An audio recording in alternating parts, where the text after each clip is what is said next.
ഇത് ഒരുക്കിയിട്ടേ ഒരു കരിമണിമാല പണിതാലോ എന്ന് ആലോചിക്ക. കരിമണിയോ? ആ, കറുത്ത മണികള് ഇങ്ങനെ ചെയിനിന്റെ ഇടക്കിടക്ക് പിടിപ്പിച്ചിട്ട്. ഇത്തിരി കൂടി സ്വർണം വേണ്ടി വരും.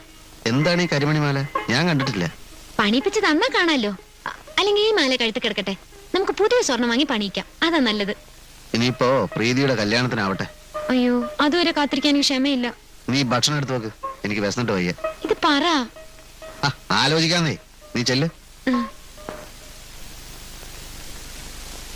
മതിമോളെ, ഇനി നിങ്ങളും കൂടി ഇരുന്നോ? വേണ്ടമ്മേ, ഞങ്ങൾ പിന്നെ ഇരുന്നോളാം. അയ്യോ മതി മതി മതി. ചേട്ടൻ ഡയറ്റിങ്ങിലൊന്നും അല്ലല്ലോ. നിന്റെ ഈ ആക്രമണം എന്നെ പരിപൂർണ ഡയറ്റിംഗിലേക്ക് നയിക്കും. ഇതല്ലേ അത്? കാഞ്ചന ഈ മാതിരി മാലയാണോ? ഈ കറുത്ത മണിയുള്ള മാലയുടെ പേര് കരിമണി മാല എന്നല്ലേ? എന്താ ചേട്ടനൊരെണ്ണം മേടിച്ച് കഴുത്തിലിടുന്നുണ്ടോ? ഈ ടൈപ്പ് മാലയാണോ നിനക്ക് വേണമെന്ന് നീ പറഞ്ഞത്? എന്ത് മാല?